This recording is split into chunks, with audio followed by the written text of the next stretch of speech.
Bienvenue dans le Culture Mag, le magazine des arts et du lifestyle. Nous parlerons cuisine et histoire aujourd'hui avec un concept d'émission télé assez original, les dîners qui font l'histoire. Au sommaire également du cinéma avec le film Opération Tournesol ou Sunflower. Un réalisateur israélien s'est attaqué au secret le mieux gardé de son pays, le nucléaire. Et puis pour finir, nous écouterons la dernière chanson de Gougouche. C'est une diva iranienne des années 70. Elle vient de mettre en ligne un plaidoyer en musique en faveur des homosexuels en Iran.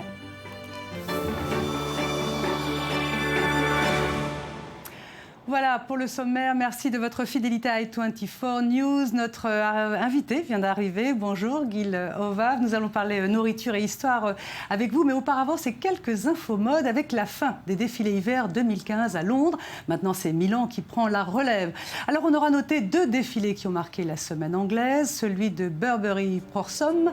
Christopher Bailey, le designer de la marque, a un peu pris ses distances avec le fameux trench Burberry. Vous le voyez, devant un public de stars. Il y avait Bradley Cooper, l'actrice française Mélanie Laurent. Le designer anglais a proposé des manteaux épais, des robes multicolores, un genre un peu péruvien avec même des ponchos comme on peut le voir. L'autre temps fort, eh bien, c'était le show de Tom Ford. L'Américain à Londres a imaginé comme à son habitude une collection glamour assez Nightbird, oiseaux de nuit, du noir, du rouge évidemment, de la fourrure et puis un petit clin d'œil à ceux qui l'auront compris au rappeur Jay-Z avec ce fameux t-shirt marqué 61.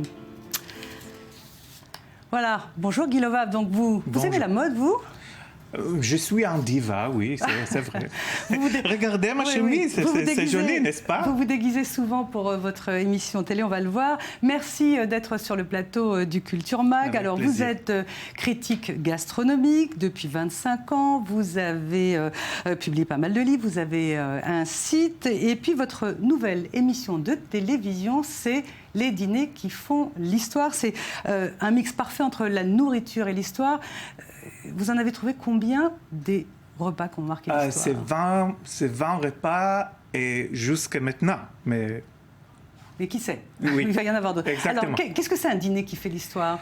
Alors, la question, c'est qu'est-ce qu'on a mangé quand l'histoire s'est arrivée ? Alors, dans la scène, par exemple, Jésus, est-ce qu'il a mangé les anguilles, comme Da Vinci a mis sur son tableau, ou il était juif? Alors, les juifs ne mangent pas les anguilles, et en plus, on n'avait pas les anguilles en Israël à ce temps-là.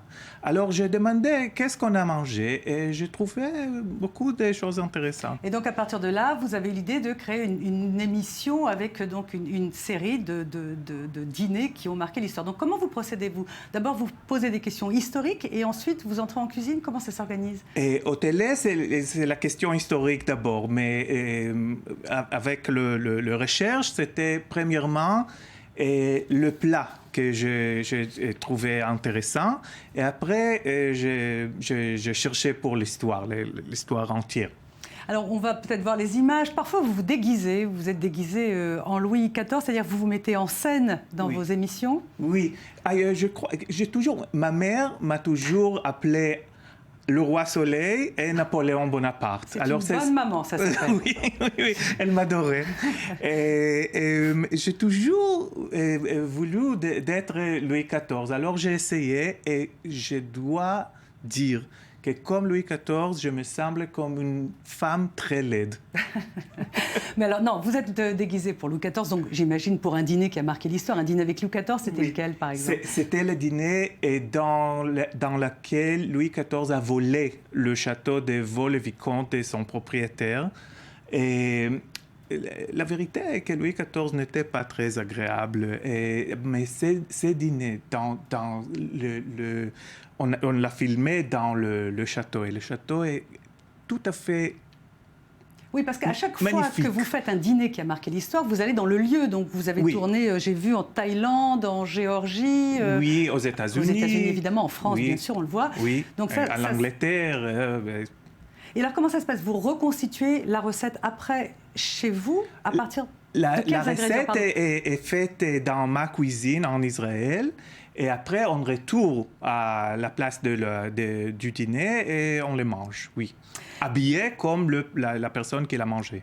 Alors, on a vu le dîner tout à l'heure. Ben alors voilà, ça c'est l'éléphant Thaïlande. L'éléphant, oui. c'est en Thaïlande. On a dû aussi voir les images du Thanksgiving Lincoln. Vous retrouvez quel type de recettes quand vous faites vos recherches avec des ingrédients difficiles à retrouver, j'imagine? Oui, quelques ingrédients n'existent plus. Alors, les présidentes américaines aimaient beaucoup la soupe des squirrels. Comment on dit écureuils, des écureuils. Oui, mais on ne les mange pas. Moins. Oui, j'espère. Mais dans le Thanksgiving, on a mangé tout à fait différent de ce qu'on mange aujourd'hui. Et dans le siège à Jérusalem, on a mangé des choses qui sont, personne ne les mange pas aujourd'hui. Mais c'est très intéressant et parfois, c'est bon aussi. Votre émission passe quand sur la chaîne israélienne? Laquelle? C'est chaque vendredi à 6h dans Channel 2, la deuxième... Voilà. Et de tous les dîners qui ont marqué l'histoire, des 20 que vous avez fait, quel est celui auquel vous auriez aimé assister? Je crois que c'était le dîner de Noël 1914 en Alsace. Très bien. C'était très modeste, mais très... Bon. Très triste. Ah, bon, d'accord. Oui. Ok, je ne vous demanderai pas pourquoi. Merci beaucoup. Merci d'être venu sur le plateau, Gilles Ova. Merci à vous et je m'excuse pour ma français. À suivre, le film Opération Sunflower. Pour la première fois, un réalisateur s'attaque au secret nucléaire israélien. En attendant, voici les highlights et l'agenda des expositions. Une démonstration des antiques et magnifiques arts martiaux Shaolin. Un groupe de moines chinois venus des temples Shaolin parcourt le monde, exhibant leur talent pour les arts martiaux. Cette semaine, c'est au centre Suzanne Dalal de Tel Aviv qu'ils font étape pour quelques représentations. Le Kung Fu Shaolin est une discipline chinoise qui se concentre sur la force, la vitesse, le pouvoir et le contrôle de soi. Vous pouvez admirer les moines Shaolin en action du 19 au 21 février. Rétrospective Karl Lagerfeld au Folkwang Museum à Essen en Allemagne. Une exposition qui rassemble toutes les créations artistiques du designer. Le célèbre styliste cache plusieurs talents sous ses lunettes et ses mitaines. Dessins, photos, robes haute couture, vidéos des podiums, toute la créativité de Karl Lagerfeld est dévoilée au grand public. Entrez dans le monde du plus classe des Allemands jusqu'au 11 mai. 60 ans après son apparition, la télécommande est restée relativement inchangée. Elle n'a pas vraiment décroché le statut d'un objet et ne véhicule aucune valeur, ni culturelle, ni sociale. Des étudiants de la Parsons New School of Design, en partenariat avec l'école polytechnique de Lausanne, ont repensé le concept de la télécommande. Cet effort commun a débouché sur 63 projets, parmi lesquels 29 ont été sélectionnés pour cette exposition itinérante. Lazy Byte, tel est son nom, a pour but de défier et de renouveler notre relation quotidienne avec le monde du digital en s'inspirant des jeux d'autrefois. À découvrir au lieu du design à Paris jusqu'au 2 mars.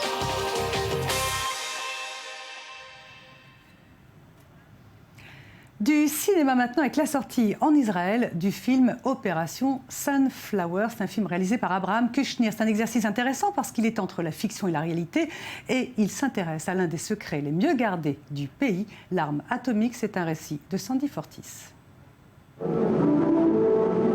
La question du nucléaire en Israël est sans aucun doute la question la plus sensible qui soit, surtout au cinéma.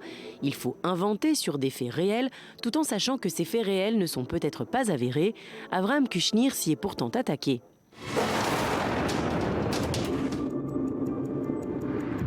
Opération Tournesol. Début des années 50, dans le tout jeune État d'Israël, David Ben Gourion est obsédé par l'arme atomique. Il la veut et veut empêcher qu'une nouvelle Shoah se produise.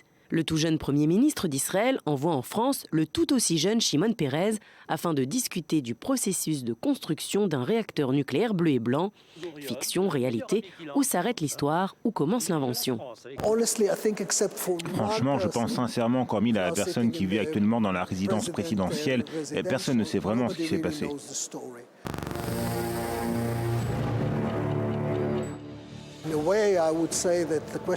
En fait, la vraie question est pourquoi jusqu'ici personne n'a réalisé de film sur ce sujet. C'est probablement l'histoire la plus dramatique, mystérieuse et fascinante dans laquelle Israël a été impliqué après la création de l'État, bien sûr. Operation Sunflower est donc présentée comme une fiction inspirée de faits réels. Avec la sortie de ce film, c'est la politique d'ambiguïté nucléaire d'Israël qui est mise en lumière. Si le réalisateur a dû faire avec son imaginaire, l'exercice a été le même pour les acteurs. Dans le rôle du patron du Mossad, les services secrets israéliens, le célèbre acteur Yoram Gaon. Il n'a bien évidemment pas eu accès aux documents confidentiels ou autres protocoles officiels et a dû faire jouer son imagination.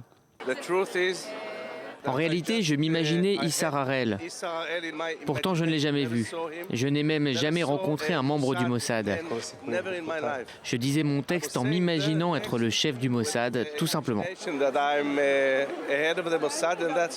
Personne n'a jamais admis officiellement posséder l'arme atomique, mais pour l'actrice Sophie Grant, le public n'est pas dupe.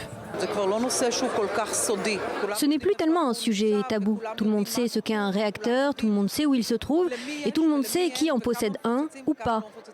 Je pense que la partie cachée reste plus grande que celle connue et qu'elle dépasse les limites de notre imagination. Opération Tournesol est sortie cette semaine en Israël, ne provoquant ni remous ni débat. Pourtant sujet à haut risque, le film d'Avraham Kushnir n'a même eu aucun problème à se monter.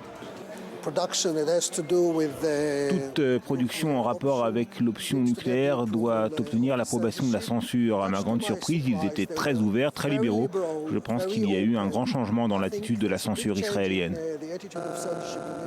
C'est bien la preuve qu'en Israël, le cinéma peut traiter tous les sujets.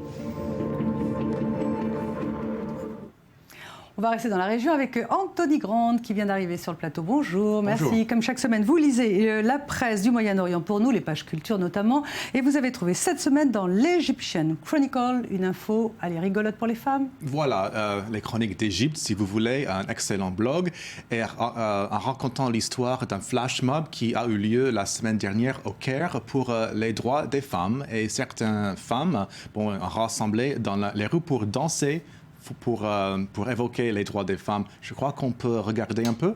Oui, donc elles se sont réunies, c'est au Caire, ça se passe au Caire. Voilà, au Caire. Et elles ont dansé. Et c'est contre la violence des femmes. Et c'est très intéressant. La violence faite aux femmes, j'imagine. Exactement, oui. Pas de lapsus, Anthony.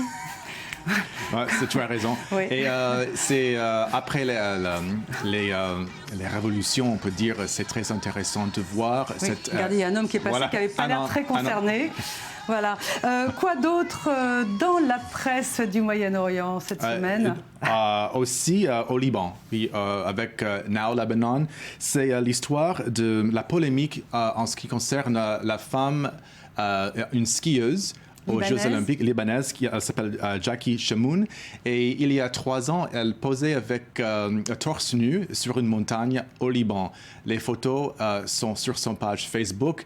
Voilà une polémique parce que le Liban reste une société conservatrice et la polémique continue. C'est-à-dire que 3 ans après, parce qu'elle est à Sochi, j'imagine. Enfin, exactement. Pourquoi? Oui, c'est ça, ils sont en train de s'exciter autour d'elle. C'est ça. Il y a beaucoup de gens qui sont pour, qui expriment leur volonté qu'elle puisse faire ce qu'elle veut. Mais au Liban, il y a des problèmes avec le ministre du sport qui veut une enquête. Juste très très court, une dernière information. Qu'est-ce que vous avez trouvé dans le Daily Nation journal? Grand journal du Kenya, et c'est un article sur l'écrivain Binyavanga Wainaina. C'est un auteur qui a fait son coming out. Oui, il y a 3-4 semaines. Voilà. Ça. Et donc ça suscite la polémique. La polémique, surtout parce que l'Afrique, ces derniers jours, ces derniers mois, il y a beaucoup de lois contre les homosexuels. Alors c'est un acte très brave et à suivre. Et ça a mis en avant la difficile situation des homosexuels en parfois, Afrique. Oui. Merci Anthony. On va rester sur les droits des homosexuels en musique, cette fois avec la chanteuse iranienne Gogosh. C'était la star de la variété doucereuse en Iran dans les années 50 et 60. Après la révolution islamique, Gogosh est restée dans son pays. Elle a été interdite de scène, évidemment, comme beaucoup d'artistes femmes. Elle a donc émigré aux États-Unis. Et cette grande vedette iranienne vient de mettre sa notoriété au service de la cause homosexuelle avec une chanson qui est titrée Béchette. On va terminer le Culture Mag avec cette chanson. Merci à vous, Anthony, d'avoir été là. On se retrouve demain à la même heure et juste après Béchette, l'info continue. Merci.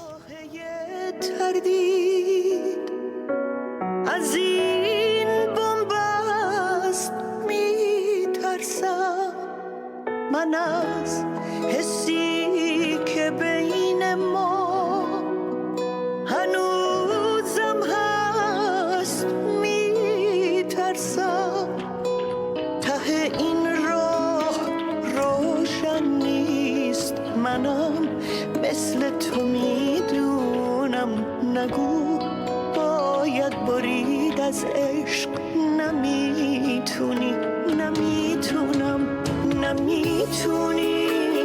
برگردیم نردشیم از تو این بنبست منم میدونم این احساس نباید باشه اما هست